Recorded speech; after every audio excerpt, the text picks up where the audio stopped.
Kita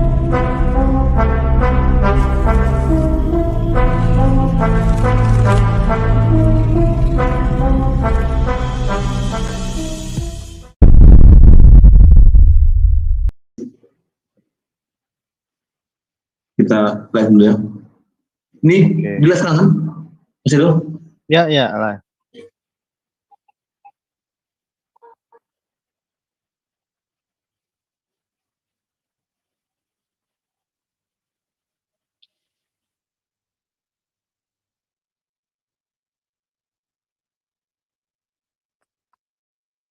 Oke.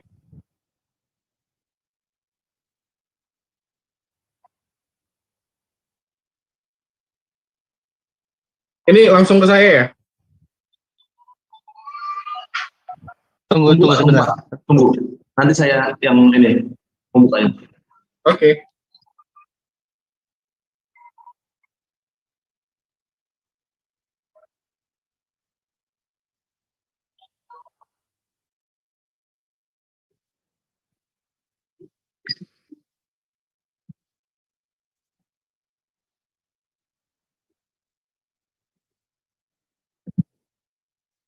Shalom, selamat malam, saudara yang dikasihi oleh Tuhan kita Yesus Kristus. Malam ini kita bertemu kembali bersama kami, Center of Indonesia Apologetic.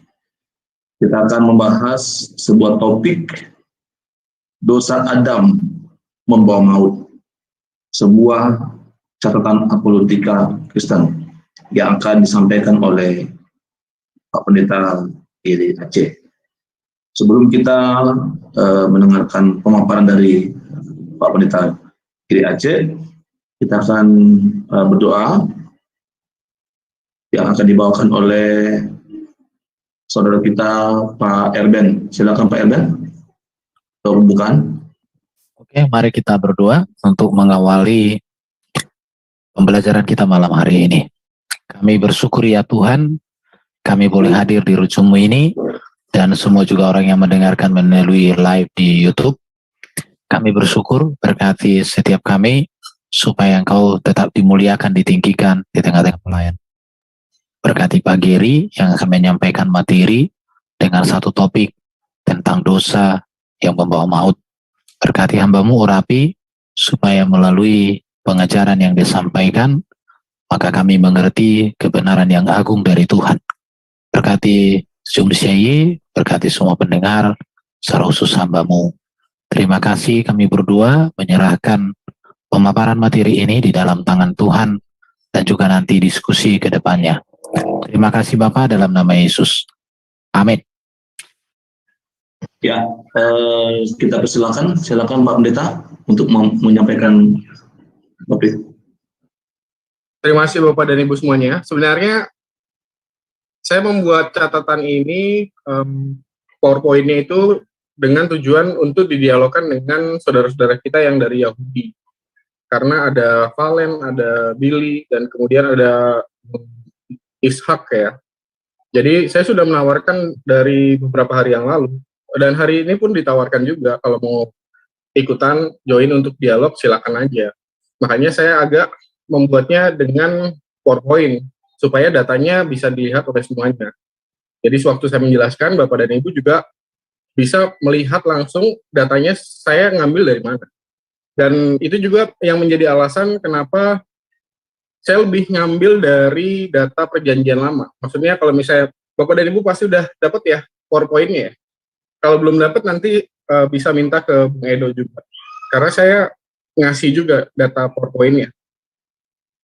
Jadi konsep tentang dosa Adam membawa maut ini, pasti kita semua tahu bahwa ini adalah salah satu dasar dari iman kita.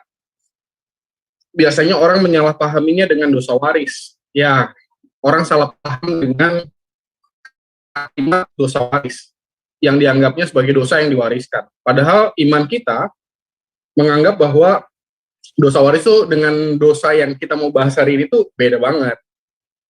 Bapak dan Ibu pasti tahu tentang hal ini, dan saya sih berharap bukan berarti ini saya menyampaikan sesuatu yang baru, tapi pasti Bapak dan Ibu punya informasi lain dan Bapak dan Ibu harus menyampaikan juga kalau misalnya Bapak dan Ibu mau menambahkan apa yang kita mau sharingkan pada malam hari. Jadi kita akan saling melengkapi lah. Saya berharapnya kita akan saling melengkapi. Oke, di slide yang pertama itu boleh ganti ke slide selanjutnya. Nah, yang paling pertama adalah dasarnya. Dasarnya adalah Kejadian 2 ayat 17. Tetapi pohon pengetahuan tentang yang baik dan yang jahat itu janganlah kau makan buahnya, sebab pada hari engkau makannya, pastilah engkau mati. Kata mati itu di bahasa Ibrani-nya mut. Saya biasanya kalau misalnya ngambil ayat terus kasih tanda kurung kayak gini, mut itu kata dasarnya. Jadi kalau Bapak dan Ibu biasanya pakai leksikon, saya biasanya pakai Bible Hub ya. Di leksikon itu ada, tinggal diklik-klik nanti ketemu kata dasarnya. Nah, saya nulisnya tuh kata dasarnya. Jadi dasar tentang dosa Adam membawa maut adalah Kejadian 2 ayat 17. Karena Tuhan sudah mengatakan kepada Adam, kalau makan buah itu nanti kamu mati. Hanya persoalannya adalah, biasanya kan orang akan nanya, kan Adam makan, tapi Adam nggak mati, nggak langsung mati. Itu sebabnya saya juga menjelaskan, saya mendapatkan penjelasan dari salah satu tulisan Rabi. Ke slide selanjutnya.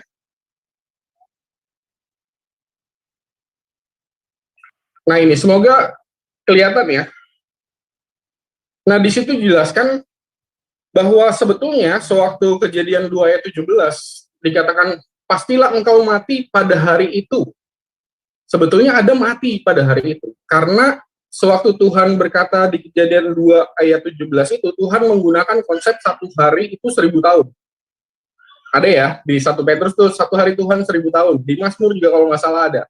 Jadi, kalau misalnya nanti Bapak dan Ibu melihat di Google, umur Adam itu, ya di Alkitab juga, hanya 930.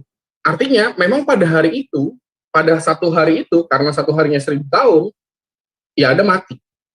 Dan menariknya adalah, tidak ada manusia setelah Adam yang umurnya di atas dari 999. Boleh cek di Google. Nggak ada. Nah ini nanti kaitannya dengan dosa Adam yang membawa maut. Itu ya. Lanjut ke slide selanjutnya. Tentang dosa Adam membawa maut ini kita perlu mengerti tentang dasar yang paling pertama adalah pertanyaan tentang apakah Adam diciptakan abadi atau Adam diciptakan fana. Fana itu maksudnya ya memang mati gitu.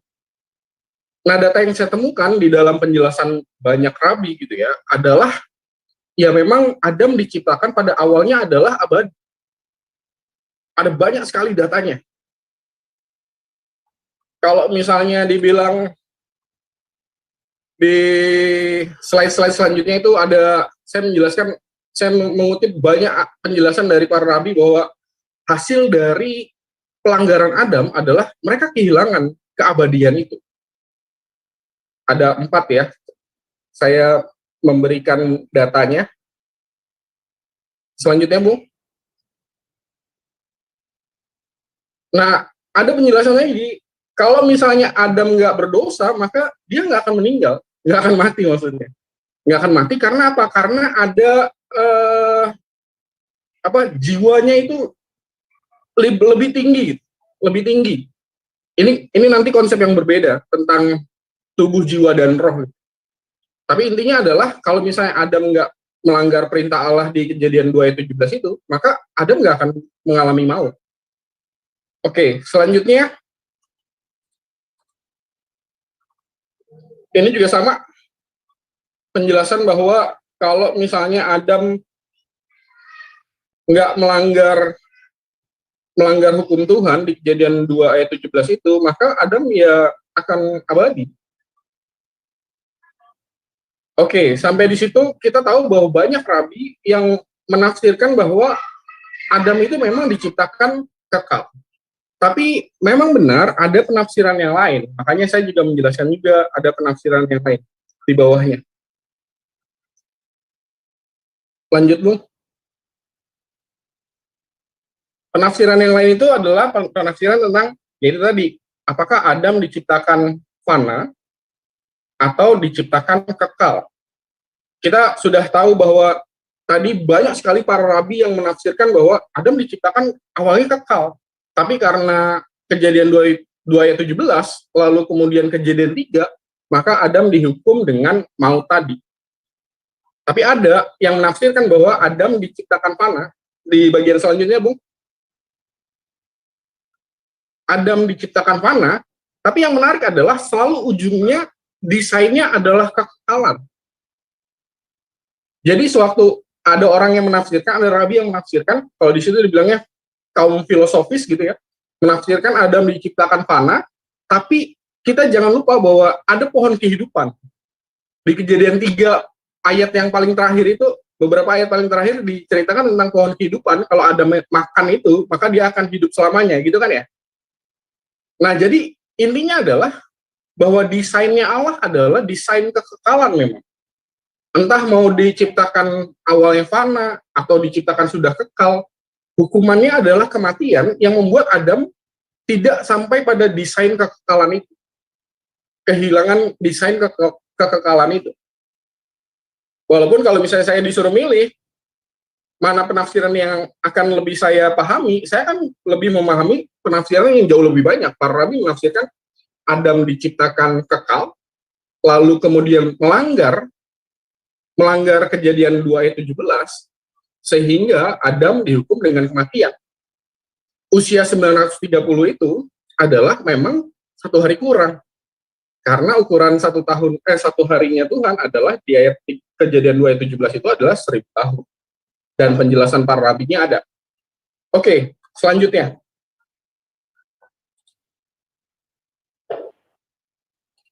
Ini juga yang kemarin sempat dibahas dalam grup ya. Saya ditanya juga oleh orang-orang Yahudi, kayak misalnya Valen, Umbili atau Ishak.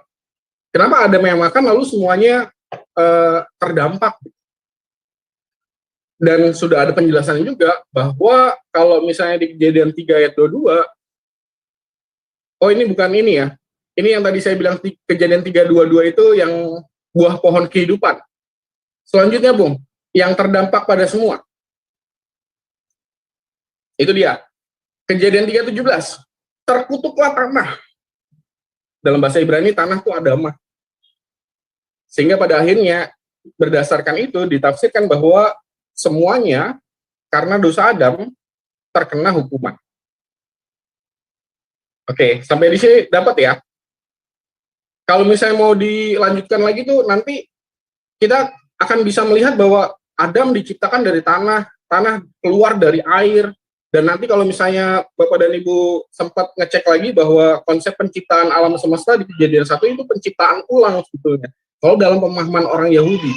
Dan memang diciptakan dari air menjadi tanah diciptakan dari tanah, Allah menjadikan binatang-binatang, dan kemudian hewan-hewan, dan kemudian juga Adam. Jadi otomatis karena Adam ini unsurnya juga tanah, maka terkutuklah semuanya. Jadi merambatnya tuh begitu. Oke, selanjutnya. Nah, ini yang menjadi salah satu dasar yang saya pikir juga, saya nggak tahu deh apakah orang-orang Kristen menyadari konsep ini ada dalam pemahaman orang Yahudi atau tidak. Slide yang selanjutnya ya, Bu. Tentang praeksistensi umat manusia keturunan Adam. Jadi dalam pemahaman Yahudi, yang namanya praeksistensi seluruh umat manusia keturunan Adam itu, Tuhan sudah menciptakannya di hari ke-6 dan kemudian meletakkannya di dalam diri Adam. Dapat gambarannya? Adam diciptakan dan di dalam diri Adam Tuhan juga menjadikan seluruh umat manusia di bumi ini yang nanti jadi penghuni bumi, dan itu diletakkan di dalam diri Adam secara praeksistensi. Oke, datanya dulu deh. Kita lihat datanya. Ke bawahnya, Bung. Nah, itu dia. Faktanya, berdasarkan dari fakta jiwanya Adam itu terdiri dari semua jiwa-jiwa yang akan ada. Maksudnya yang manusia dilahirkan ke dunia itu sudah ada di dalam diri Adam. Ada satu lagi datanya. Semua jiwa dari Adam sampai ujung dunia nanti nih, akhir dunia nanti sudah diciptakan, sudah ada ketika Allah menciptakan Adam. Nah itu dia konsep praekstensi. Makanya saya selalu kalau misalnya dialog dengan siapapun, saya akan selalu mengarahkan ke arah praekstensi ini. Karena apa? Karena kalau misalnya kita ngomong tentang praekstensi saya ini sebelum dilahirkan ke dunia, saya udah ada. Tapi belum lahir aja gitu. Ada di mana? Ya ada di Adam. Dari Adam turun ke Set, dari Set turun ke Enos. Maaf nih kalau salah nih namanya. Anaknya Enos siapa? Pokoknya dari Set turun ke anaknya, sampai pada akhirnya nanti turun ke bapak saya, dan bapak saya jadi saya. Maksudnya dari bapak saya ada gitu. Nah, konsep praekstensi itu gitu. Diturunkan begitu. Nanti kapan-kapan saya akan nge-share juga tentang konsep praekstensi, dan itu menjadi ibaratnya apa ya? Benteng yang terlalu sukar untuk ditembus sewaktu ngomong tentang ketuhanan Yesus. Tapi itu tema yang berbeda. Oke, sampai di sini tentang praekstensi dipahami ya, bahwa seluruh umat manusia dari awal sampai akhir itu sudah ada. Di mana? Di Adam. Dan dari situ kita jadi memahami ketika iman kita mengatakan bahwa Adam berdosa, seluruh umat manusia berdosa, ya karena itu tadi. Karena Kejadian 2 ayat 17, Adamnya berdosa, lalu dihukum maut, kita pun ada di dalam diri Adam, dan terdampak dari tindakan Adam yang melanggar perintah Allah itu. Dapat konsepnya? Oke ya, jadi kalau misalnya tentang dosa asal, pengertian dosa asal apa? Dosa asal adalah dosa yang dilakukan oleh Adam yang membuat seluruh alam semesta ini terdampak oleh karena tindakan Adam. Kalau khusus untuk kita sebagai manusia itu lebih jelas lagi, karena secara praekstensinya semua manusia termasuk saya sudah ada di Taman Eden itu, tapi masih dalam bentuk praekstensi, di mana? Di dalam diri Adam, jiwa Adam. Dapat ya? Dan menariknya adalah praekstensi ini ada di dalam pemahaman iman Islam juga, tapi kita nggak akan ngebahas itu. Lain soal lah. Lanjut.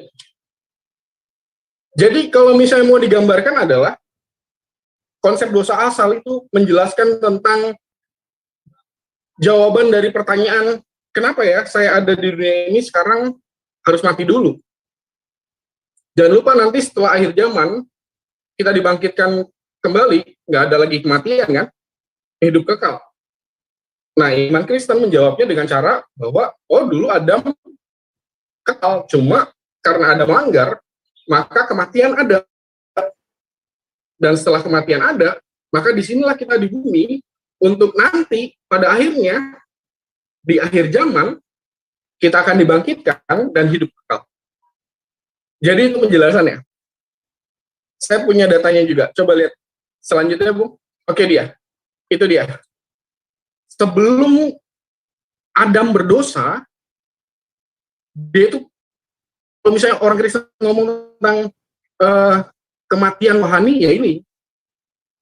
Bahwa sebelum Adam berdosa, dipenuhi oleh kekudusan gitu ya, jauh dari kuasa yang jahat. Tapi setelah Adam jatuh ke dalam dosa, kematian, artinya Adam juga jatuh pada kehilangan pengenalan akan Tuhan. Artinya tidak ada kematian. Lalu kemudian kita bertanya, kenapa ada kematian? Dan di Alkitab dijelaskan kematian itu ada karena Adam melanggar. Kejadian 2 ayat 17. Kenapa kita terdampak? Karena secara ekstensi kita ada di dalam diri Adam. Ada pemahaman seperti itu. Dan pada akhirnya kita pun sama. Karena Adam dihukum kematian, maka anak Adam juga terdampak dari apa yang dilakukan oleh Adam itu, sehingga kita pun di bumi ini akan mengalami kematian. Hanya di akhir zaman nanti kan ada tuh kebangkitan. Lalu kemudian kematian menjadi hilang. Nah, menjawab itu pun iman kita sudah ada. Di bagian yang paling terakhir, itulah yang kita namakan tentang soteriologi, konsep keselamatan di iman Kristen. Bahwa ketika Kristus datang, penebusannya adalah penebusan untuk membawa manusia kembali pada hakikat awalnya untuk hidup kekal kembali. Jadi gambaran besarnya secara singkat sih begitu Bapak dan Ibu. Ini adalah slide saya yang terakhir, jadi semoga ini jadi awal kita untuk bisa sharing lebih jauh lagi. Oh, shalom Pak Giri. Shalom. Oh, ada satu lagi slide-nya. Sorry Bung, ada satu lagi slide-nya, saya lupa.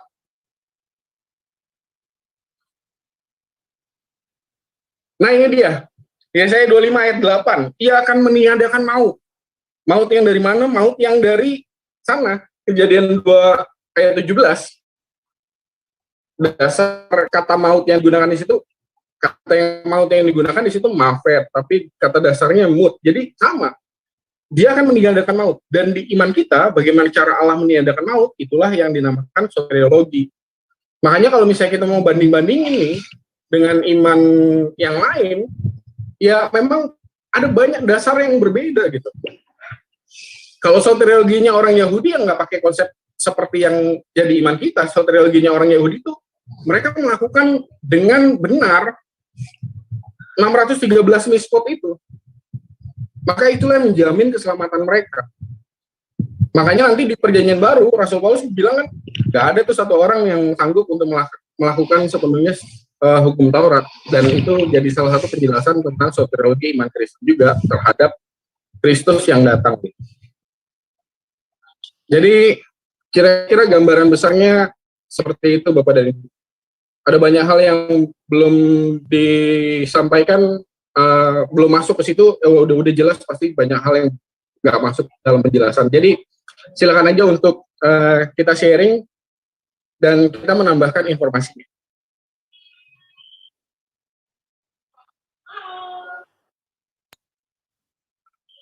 Silakan Pak Bagus. Oke. Terima kasih kepada Pak Pendeta Giri Aceh yang sudah memberikan pemaparan. Sekarang kita buka sesi diskusi, ya, tanya jawab. Silakan teman-teman yang ada di room raise hand, ya seperti biasa aturannya supaya teratur, tertib. Raise hand, lalu silakan bicara. Oke, siapa dulu?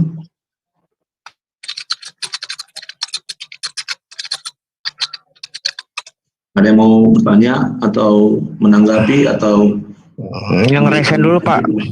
Oke. Yang raise hand dulu mungkin. Yang raise hand, siapa raise hand?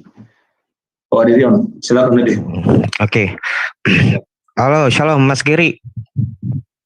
Pak Giri ya, Pak Pendeta Giri. Aku mau nanya nih. Kira-kira tadi kan statement terakhir yang aku baru gabung ya, mungkin aku nggak ngeliat secara komprehensif penjelasan dari Pak Giri ini ya. Tapi keselamatan itu dengan menjalankan ke 613 mispot itu kan bagi mereka kan seperti itu kan? Iya. Oke. Makanya kemarin ya udah lanjut aja Bung. Lalu bagaimana dengan orang manusia-manusia yang belum mengenal 613, contohnya misalnya let's say bisa kita sebut Nuh. Bagaimana konsep keselamatan bagi mereka? Ya, oke. Sebenarnya oh ya udah ya. Ya itulah makanya dari kemarin juga saya mengundang untuk Yahudi ngobrol juga gitu ya. Jadi kan jauh lebih enak kalau misalnya mereka juga ngobrol. Jadi ada perspektif Yahudi dari Yahudinya sendiri. Tapi saya juga baca juga tentang apa yang ditanyakan. Nah, Bung nanti saja penjabaran para rabi tentang kisah penciptaan, Kejadian 1. Karena di situ Torah itu sudah ada. Jadi sewaktu Adam itu diciptakan, itu pemberian Torah itu pada Adam. Jadi kalau dalam konsep pemahaman imannya Yahudi, kepada Adam tuh udah diberikan Torah. Walaupun memang Torah baru turun gitu ya. Taurat baru turun baru diberikan kepada Musa. Istilahnya kayak gitu. Tapi ada pemahaman orang Yahudi bahwa sejak Adam itu Taurat sudah diberikan kepada Adam. Nanti turun tuh kepada Adam, kepada orang-orang yang berkenan kepada Tuhan gitu ya. Dari Adam kemana? Ke Set, lalu ke mana lagi? Nanti skip generasi ya. Ke Nuh, dari Nuh ke Abraham, dan seterusnya. Jadi penurunan Taurat tuh dari sana udah ada juga. Jadi bukan hanya di zaman Musa Taurat itu baru ada, tapi Taurat itu sudah ada sejak zaman penciptaan. Jadi pemahaman mereka sih ada begitu. Iya betul sih Pak. Iya tapi kan kalau boleh aku bertanya lagi ya. Boleh. Oke. Kalau menurut di dalam Ulangan 4 ayat 44 kan disebutkan di sini ini dengan definitif. Disebutkan inilah hukum Taurat yang dipaparkan Musa kepada orang Israel. Inilah peringatan, ketetapan, dan peraturan yang dikatakan Musa kepada orang Israel dalam perjalanan mereka keluar dari Mesir. Jadi memang yang ku tahu ya, sepanjang dari perkataan Pesat dari Ulangan 4 ayat 44 dan 45 ini, memang Torah itu yang dimaksud dengan 613 miswat itu atau peraturan yang diturunkan kepada Musa itu memang untuk hanya kepada orang Israel. Kepada orang Israel dalam rangka peringatan, ketetapan, dan peraturan yang dikatakan Musa kepada orang Israel, bukan yang dikatakan kepada Nuh, kepada umatnya, enggak. Iya. Nah itu, hanya itu ya, udah. Makanya disebut itu sih menurutku itu mempersiapkan kepada keselamatan yang akan diberikan kepada Yesua, yang mana itu adalah keturunan dari Ishak itu sendiri, Ishak dan Yakub itu sendiri kan, itu kan keselamatan hanya datang daripada Israel.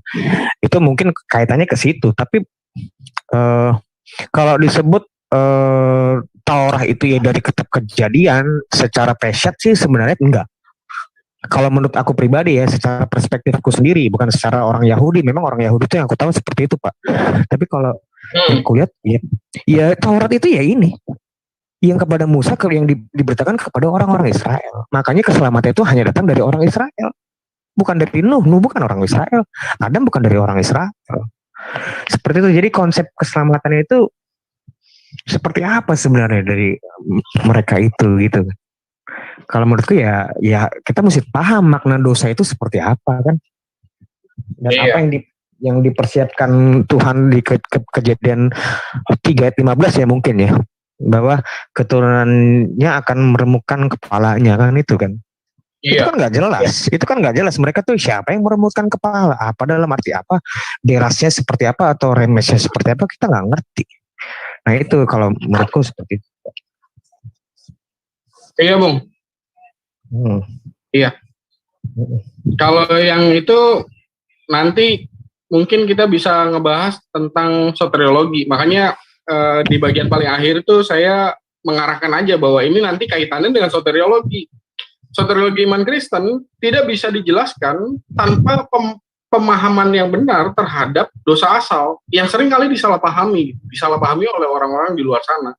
Dalam anggapan mereka kan misalnya kalau dosa waris tuh gini, ya Bapak dan Ibu tahu lah, dosa waris tuh saya yang berdosa, lalu kemudian anak saya juga ikut nanggung dosanya, gitu. Jadi ada mispemahaman lah terhadap apa yang dimaksud oleh iman kita tentang dosa asal, tentang dosa asal yang membawa maut.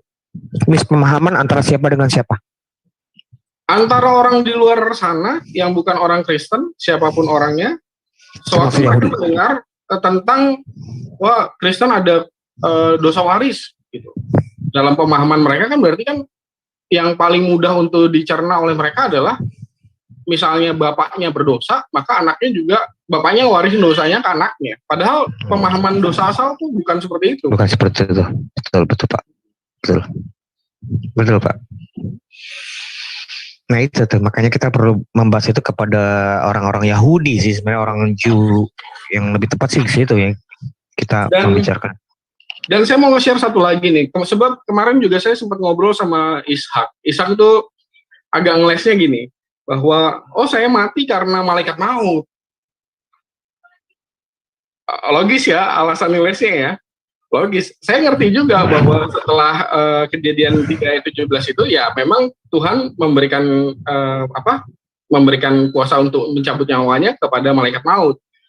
Tapi permasalahannya bukan di situ. Permasalahannya adalah kalau Adam tidak melanggar dosa di kejadian 2:17 itu, apakah malaikat mautnya akan mencabut mati nyawanya Adam? Enggak. Nah itu dia. Jadi ya dosa Adam mautnya nyawa karena Adam berdosa. Tapi titik logikanya nggak di situ, Pak. Kalau menurut aku gini, kalau logikanya misalnya Bapak bilang logikanya karena malaikat maut mencabut, ya bukan. Justru pertanyaannya, kenapa malaikat maut itu mencabut nyawa? Kenapa harus dicabut? Betul. Bukan Betul. karena kenapa kenapa malaikat itu bukan tentang malaikat itu mencabut itu kenapa, tapi nyawa itu dicabut karena apa, kenapa gitu loh. Emang harus dicabut dulu. Nah itu kan maksudnya karena dosa maut. Makanya saya bilang itu ngeles yang bagus, tapi kan kita tahu pemahamannya ya, bahwa kalau misalnya Adam nggak makan tuh buah pengetahuan, berarti kan Adam nggak melanggar. Kekal, betul. Kekal. Berarti nggak ada tuh malaikat maut. Betul. Ya udah kekal aja selamanya. Tapi karena Adam melanggar, maka Adam dihukum dengan maut. Dan dari situlah soteriologi iman Kristen dimulai. Betul. Bahkan bukan dari situ, bahkan dari penciptaan, kalau bisa mau narik ke belakang gitu ya.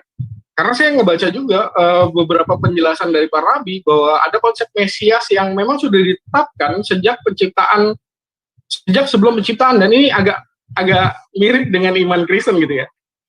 Ya kalau orang Kristen boleh lah yang bilang, wah ini konsep iman Kristen nih gitu.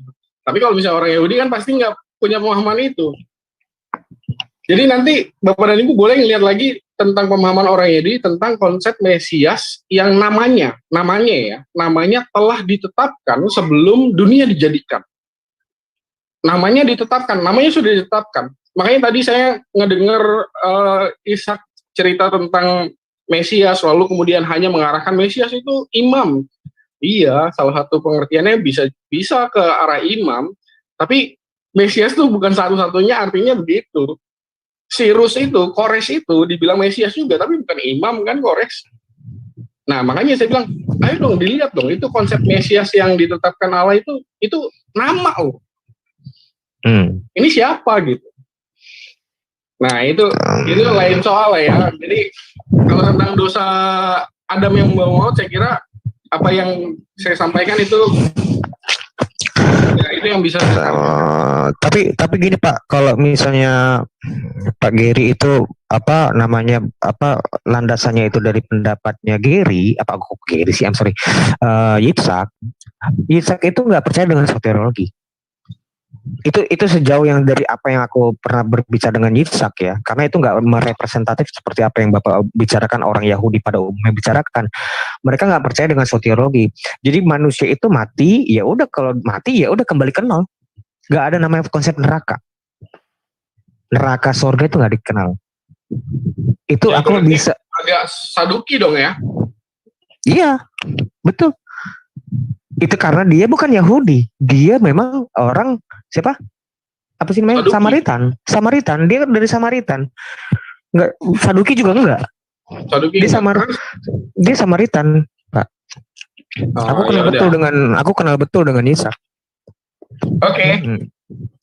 Sayang orangnya nggak ada ya, padahal saya udah ngundang loh. Iya. Saya undang Valen, saya undang Ishak, lalu ya. Undangan di grup itu kan berarti undangan bebas buat siapapun yang mau hadir. Maksud saya gini, kalaupun memang iman kita berbeda lah antara iman Kristen secara soteriologi ya, dengan iman Yahudi, tapi ada konsep dasar yang sama gitu. Dan itu agak susah ngelesnya. Karena memang penjelasan para rabi seperti itu. Makanya saya agak malas kalau misalnya dialog itu ngomongnya tuh tanpa data. berarti kesannya tuh cuap-cuap gitu ya, asal cuap-cuap. Makanya saya bela-belain untuk screenshot gitu datanya, saya lampirin. So, saya juga nggak mau copas, nanti dibilangnya, oh ini ngedit-ngedit. Enggak. Screenshot, kasih datanya, pelajari sendiri. Gitu jadi. Gue pengen ngomong sih gue. Aku pengen ngomong lagi sih, boleh nggak? Boleh Ya nggak? boleh Moderator? aja. Nggak. Kalau misalnya tentang masalah Yahudi, kita jangan mendikotomikan antara Yahudi zaman sekarang dengan kekristenan. Seakan-akan itu Yahudi itu punya privilege untuk memiliki kitab mereka dan kita nggak ada. Karena memang keselamatan itu semua para murid itu semua berasal dari Yahudi. Nah permasalahannya mereka itu Yahudi yang mana nih? Yahudi yang mana dulu? Kan Yahudinya Yitzhak itu nggak mengenal soteriologi. Tapi orang Yahudi yang memang dari abad pertama itu Paulus itu murid Gamaliel, mereka mengenal namanya soteriologi. Nah ini kan kita kan nggak apple to apple kalau kita membicarakan suatu hal yang nggak nyambung gitu loh. Seakan-akan Kristen itu bukan nggak mengenal iman keyahudian, cuman Yahudi yang mengenal. Enggak, justru mereka nggak mengenal iman mereka, bahkan sampai sekarang mereka masih menanti Mesias itu siapa dan berkali-kali gagal. Iya, iya. Nah itu harus ditekankan ke track record mereka. Kita harus tegaskan track record mereka. Seorang rabi itu rabi, bukan orang umat, bukan jemaat Yahudi. Rabi Akiva pun menyebutkan bahwa siapa tuh namanya lupa ya. Rabi Akiva tuh mentafsirkan siapa Mesias. Aku lupa. Gagal. Mesias itu mati berkali-kali, bukan cuma sekali dua kali, mungkin puluhan atau ratusan kali. Mereka menggagal dalam ngomongin Mesias, keselamatan. Lalu apa kompetensi mereka tentang keselamatan? Kalau mereka setiap kali gagal mulu memprediksi tentang Mesias. Karena Mesias bagi mereka itu menyelamatkan mereka dari jajahan. Kan itu kan dari kitab Daniel itu kan menubuatkan tentang Mesias itu kan dari latar belakang penjajahan. Yesus itu di zaman penjajahan. Nah itu latar belakang mereka. Tapi ini kerajaan yang dimaksud Mesias itu adalah seorang raja, imam dan yang lain. Itu ya bukan kerajaannya bukan dari dunia tapi dari surga. Nah, itu parameter yang berbeda, nggak akan nyambung. Iya, makanya memang kalau misalnya mau berbicara tentang perbedaan-perbedaan ya udah jelas lah Yahudi dengan imannya terhadap Mesias, tapi iman kita terhadap Mesias itu bagaimana sehingga kita menjadi pengikut Yesus gitu ya. Dan kalau misalnya mau agak melipir lagi nih ya, kalau kita berbicara dengan saudara-saudara kita yang beragama Islam, di situ yang membuat kita nggak nyambung. Karena tidak ada konsep tentang Kejadian 2 ayat 17 itu di iman Islam. Makanya kalau misalnya kita dialog sama teman-teman yang Islam, jadi emang dua dasar yang berbeda. Kalau di dalam pemahaman imannya Islam, ini boleh dikoreksi ya, kalau misalnya ternyata saya salah paham. Tapi sejauh ini yang saya pahami dari iman Islam adalah nggak ada tuh dosa Adam tuh pada akhirnya dihukum dengan maut karena Adam diampuni dosanya, gitu. Jadi memang dua konsep yang sama sekali berbeda, sehingga kalau misalnya kita ngobrol atau dialog, ya akhirnya kita jadi gontok-gontokan sendiri gitu, gontok-gontokan berdua. Padahal harusnya dipisahkan. Oh itu iman Islam begitu, ya udah, saya mengerti sehingga terbentuklah soteriologi yang seperti itu. Tapi di dalam iman Kristen berdasarkan Alkitab, kita mengenalnya begini, seperti yang kita sharing hari ini, dan sehingga dari situlah harusnya memandang tentang bagaimana, kenapa Yesus hadir, kenapa firman Allah menjelma menjadi manusia, yang pada akhirnya membawa kita pada soteriologi. Kalau misalnya soteriologi Kristen lalu kemudian dicocokkan ke Islam, ya nggak akan nyambung karena dasarnya dua konsep yang berbeda. Makanya harus dipisahkan dulu nih, imannya iman yang mana dulu nih. Kalau iman Islam beda konsepnya, nggak bisa disamakan. Betul. Dengan kata lain, orang Kristen nggak bisa cocokmologi ke Islam, orang Islam juga seharusnya nggak bisa cocokmologi ke orang Kristen. Karena memang Gitu. pemahaman Mesias buat Al-Masih, mereka yang menyebutkan Mesias itu Al-Masih juga berbeda toh. Ya, itu Jelas juga. berbeda, toh. Iya, itu sangat esensial sekali itu, karena mereka menurut penafsir mereka ya, Mesias itu adalah orang yang suka mengembara, kakinya rata, dan di mana mereka Mesias itu mengusapin tangannya, orang yang diusapin jadi sembuh. Loh, itu bidan. Ya, makanya dua konsep yang berbeda. Jadi harus dipisahkan nih. Seharusnya kalau bisa kita dialog tuh, kita jangan pakai emosi gitu loh. Betul. Jelasin aja dasar pemahaman iman kita tuh dari sini, makanya begini. Dasar imannya Islam juga kita memahami dasarnya seperti itu sehingga akhirnya begini. Gitu. Tapi Mesias itu sekali ini terakhir, maaf, ini terakhir. Tapi kalau Mesias itu bagi pandangan Yahudi zaman sekarang itu adalah seseorang yang akan membuat bait Allah yang ketiga, itu bohong. Itu bohong. Karena apa? Dari sini Pak, aku ngeliatnya, aku bisa screenshot ini. Tetapi Yesus tetap diam, lalu kata imam besar itu kepadanya, demi Allah yang hidup, katakanlah kepada kami, apakah engkau Mesias anak Allah atau tidak? Ini yang ngomong adalah Ananias ya. Ananias ini. Seorang imam besar, bukan orang umat jemaat. Engkau telah mengatakannya akan, tetapi aku berkata kepadamu, dan seterusnya. Jadi konsep bahwa Mesias itu akan membangun bait suci, bait Allah yang ketiga, itu datang setelahnya. Karena dipastikan di zaman ini bait Allah itu belum rubuh. Pasti bait Allah itu belum rubuh. Tapi Ananias ini berbicara saat ini, apakah engkau, dia nggak bertanya loh, dia bertanya itu kan pasti sesuai dengan apa yang iman dia yang dia tahu kalau memang itu Mesias itu akan membait Allah. Dia nggak perlu bertanya ini. Loh, bait Allah masih masih utuh kok. Itu kan konsep belakangan terakhir bahwa Mesias itu akan membangun bait Allah yang ketiga. Di Daniel pun nggak pernah menyebut itu. Daniel pun nggak pernah menyebut bahwa Mesias itu akan membangun bait Allah yang ketiga, tidak pernah. Iya, oke. Nanti di topik yang lain kita bisa ngomong tentang itu. Minimal dasar tentang pemahaman dosa asalnya, saya sih berharap dengan menyampaikan apa yang dipahami oleh para rabi, yaitu akan menambah perbendaharaan pemahaman kita terhadap apa yang kita imani. Jadi saya nggak terlalu sepakat juga sih kalau misalnya ada orang yang bilang, wah iman Kristen nggak ada dasarnya di tanah gitu. Ada dasarnya. Dan itu menghasilkan jalan soteriologi yang berbeda, iya. Gitu. Jadi dasar pemahamannya itu ada, dasar bersamanya.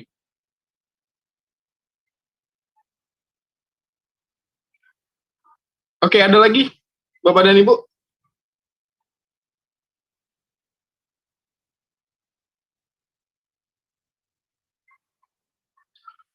Kalau nggak ada bisa ditutup, Bung. Oke. Ya. Saya Silakan ada yang lain, pertanyaan teman-teman. sedikit Ya, silakan Pak Heru. untuk narasumber. Mungkin bisa dielaborasi Pak Pendeta mengenai hubungan perjanjian dengan kasih karunia, karena kalau dalam yang kita yakini bahwa keselamatan itu adalah kasih karunia Allah. Ketika manusia itu memilih untuk tidak taat kepada Tuhan, Tuhan memberikan hukuman itu, atau bukan memberikan, tapi hukuman itu menimpa Adam karena sebagai konsekuensi. Tetapi saat itu juga Allah juga menyatakan kasih-Nya. Dia berjanji akan mendatangkan keselamatan bagi dia dan keturunannya. Nah, betul, Bung. Nah, apakah setiap Allah menyatakan ketetapannya itu selalu dengan perjanjian? Seberapa penting sebenarnya perjanjian di dalam konteks yang Pak Pendeta ini paparkan saat malam hari ini? Mohon dibantu jelaskan. Iya. Nah, ini menarik juga karena seperti yang saya sampaikan tadi, ada satu hal yang belum dibahas sih. Memang tidak masuk dalam pembahasan tentang dosa Adam membawa maut.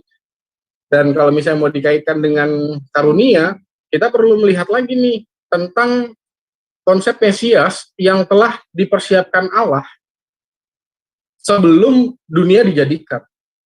Karena kalau misalnya ini saya pakai bahasa iman kita ya. Kalau buat saya sih itu kalau buat saya berarti kan Allah tahu bahwa Adam melanggar sehingga Allah menyediakan jaring keselamatan melalui Mesias. Gitu. Tapi ini belum sampai ke pembahasan ke sana gitu. Tadinya saya mau ngelanjutin ke soteriologi. Nah, soteriologi itu dasarnya dari situ, soteriologi dari konsep mesianik yang universal. Kalau bahasa saya sih konsep mesianik yang universal. Kalau Sirus itu kan konsep mesianik yang lokal. Lalu apalagi imam mesianik yang lokal. Tapi ada konsep mesianik yang universal yang memang dipersiapkan oleh Allah. Nah, ini nanti pembahasannya harusnya sih di pembahasan selanjutnya sih. Saya juga ada datanya, cuma memang saya nggak masukkan ke sini karena memang pembahasan kita nggak sampai ke sana. Iya. Pembahasan kita adalah tentang bagaimana memahami lebih jauh lagi tentang kenapa sih dosa Adam itu membawa maut. Kalau buat saya sih, yang mungkin belum diketahui oleh banyak orang adalah konsep praeksistensi tadi. Praeksistensi bahwa seluruh umat manusia ada di dalam diri Adam. Sehingga berdampak. Kalau Rasul Paulus kan, karena dosa satu orang, maka gimana bahasanya di Roma itu? Roma 5:12. Iya, itulah bahasanya. Nah, itu ada dasar pemahamannya di dalam keyahudian, di dalam tanah, di dalam Taurat. Dasarnya dari mana? Praekstensi. Bahkan keilahian Yesus pun bisa dijelaskan dengan praekstensi. Yohanes 8 ayat 42, aku keluar dan datang dari Allah. Itu kan praekstensi. Praekstensi Yesus adalah prainkarnasinya sebagai firman Allah yang berada di dalam diri Allah. Yohanes 1 ayat 1. Lalu ayat 14, firman itu menjadi manusia, kan gitu kan ya? Itu kan konsep praekstensi. Prainkarnasi. Kalau dalam Yesus itu prainkarnasi. Kalau buat kita manusia, praekstensi. Praekstensi kita di mana? Di dalam diri Adam. Dan menariknya yang seperti yang saya bilang bahwa praekstensi ini dipahami juga oleh saudara-saudara kita yang Islam. Ada konsep praekstensi juga. Dan saya sudah menanyakan juga berkali-kali misalnya ke Pak Menahem Ali. Tapi memang saya belum dapat jawaban yang jelas terhadap itu ya. Tapi ini di luar topik kita. Nanti kapan-kapan kita bahas itu. Oke. Atau mungkin satu pertanyaan lagi ya mengenai aspek dari maut itu, karena orang awam ataupun bukan orang awam saja, orang yang mulai belajar teologi pun mungkin masih belum clear mengartikan maut itu ya. Nah, karena seperti yang kita ketahui kan maut, penguasa maut itu kan iblis ya. Apakah maut itu hanya diartikan sebagai kematian fisik saja, atau ada esensi yang lebih mendalam terkait hal itu? Dalam kaitannya tadi penguasa maut itu adalah iblis. Karena seringkali salib Kristus tidak hanya mengalahkan maut, tapi juga membinasakan iblis itu. Mohon dibantu dijelaskan. Nah, ini menarik juga nih, karena kalau di PIB itu kan bahasanya Rasul Paulus kan keinginan roh dan keinginan daging ya. Keinginan roh bertentangan dengan keinginan daging. Lalu kemudian di Petrus dikatakan bahwa yang bisa dibinasakan adalah jiwa. Itu menarik juga, karena kalau misalnya mau ngomong tentang maut, kalau buat saya sih maut berarti jiwanya yang binasa. Binasa artinya apa? Binasa itu artinya kalau misalnya pakai konsep penciptaan ulang, Wahyu 21, ya berarti dikembalikan ke asalnya lagi. Dapat yang saya maksud ya? Wahyu 21 kan penciptaan ulang, langit baru, bumi baru gitu kan? Iya. Yang namanya binasa adalah ya manusianya ini akan dikembalikan ke yang menjadi hakikatnya dia. Kalau misalnya penciptaan ulang berarti dikembalikan lagi jadi tanah, lalu kemudian tanah dari air, dan kalau misalnya mau penciptaan ulang, makanya kejadian 1 itu air kan sudah ada. Air sudah ada sebelum hari pertama. Dan penjelasan para rabi ya, karena memang itu penciptaan ulang. Pernah diciptakan langit dan bumi sebelumnya, tapi kemudian Allah menghancurkan, lalu kemudian beberapa kali, dan kemudian Allah berkata, yang kemarin aku nggak berkenan, tapi yang sekarang aku berkenan. Gitu. Jadi definisi dari maut, binasa adalah, ya kalau misalnya mau benar-benar binasa, ya berarti konsep ketiadaan. Karena yang namanya ciptaan adalah diciptakan dari tidak ada jadi ada, di luar diri Allah. Creatio ex nihilo, Bung. Iya. Dapat ya gambarannya ya? Iya, betul. Menarik. Gitu. Beberapa informasi baru nih. Semoga nanti ada sesi berikutnya nih, Pak Pendeta. Menarik. Terima kasih deh, saya cukup itu. Iya. Oke, terima kasih Pak Edo. Ya, dipersilakan bagi teman-teman yang lainnya yang mau bertanya, menanggapi, silakan.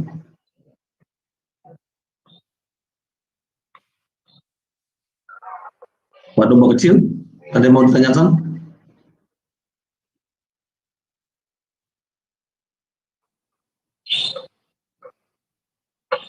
Atau Pak Sejati? Nah nanti Bapak dan Ibu, kalau misalnya membaca di PB, diingat aja tentang pembahasan kita sekarang. Karena bahasa-bahasa yang digunakan oleh Rasul Paulus misalnya, atau para rasul yang lain, Petrus, Yohanes, di dalam surat-surat terutama, itu konsep yang seperti ini, dosa asal ini kan dipakai juga. Nah, ingat aja apa yang kita bahas hari ini, lalu kemudian kalau misalnya baca misalnya di surat para rasul, surat apapun itu, Bapak dan Ibu tinggal baca tafsirannya, dan kemudian apa yang kita bahas ini akan memperlengkapi apa yang Bapak dan Ibu baca dan temukan di Perjanjian Baru. Gitu sih, itu alasan saya nggak sama sekali nggak ngutip Perjanjian Baru.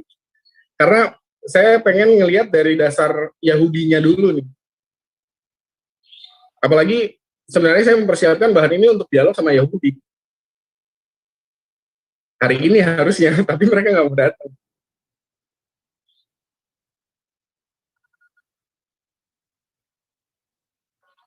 Ada lagi yang mau di-share atau ditambahkan? Ya, ada lagi teman-teman yang mau menambahkan atau mau bertanya, silakan. Halo Mbak. Tentang silakan. Itu kan nanti yang tadi aku lupa nama istilahnya, yang kita di dalam Adam dan Tuhan di dalam Yesua dalam firman-Nya ya. Itu nanti kan juga larinya ke arah kayak semacam kabalistik itu ya. Jadi kayak karena itu salah satunya dari Kabalah ya. Jadi nanti kenapa sih di dalam nama Yesua itu sendiri ada kuasa yang tidak terbatas dengan sambungan lagi di apabila kamu mempunyai iman sekecil biji sesawi di dalam nama Tuhan ya, apapun bisa kamu lakukan. Itu kan ada sangkut pautnya di situ juga, jadi bisa mengubah iman kita juga, bermanfaat juga sih. Semua saling keterkaitan. Gitu ya Pak ya, kurang lebihnya. Ya Bung.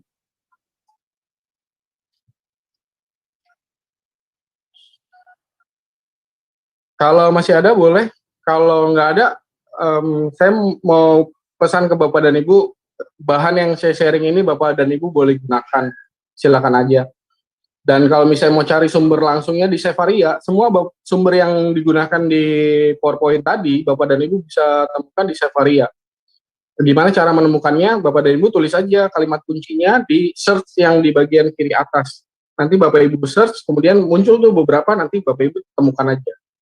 Dan pasti akan ketemu data yang saya sampaikan.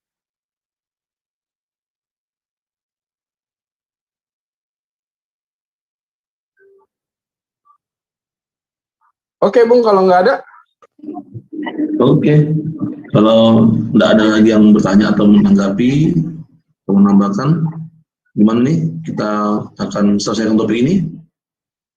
Mas Ido? Iya, terima kasih untuk hari ini. Mungkin saya juga akan membawakan bahan ini dialog dengan Yahudi, ya karena mereka nggak mau datang ke sini kan, ya berarti kalau saya datang sana, ya nggak apa-apa juga. Saya akan mengulang pembahasan ini. Jadi itu aja sih. Terima kasih banyak Bapak dan Ibu Oke, sudah sharing hari ini. Baik, terima kasih Pak Giri, Pak Bagus atas waktunya. Kami berharap Pak Pendeta Giri terus membantu komunitas CIA untuk mewartakan misi apologetika menjelaskan iman Kristen kepada dunia ini, dan CIA tidak pada kepentingan untuk mencampuri keimanan pihak lain, tetapi kami mencoba menjadi antitesis yang positif ya bagi pertanyaan-pertanyaan mereka. Kira-kira seperti itu, dan kita tutup ini di dalam nama Tuhan Yesus Kristus. Terima kasih, Tuhan memberkati. Oke, Terima kasih Bapak Ibu semuanya. Ya. Maaf ya.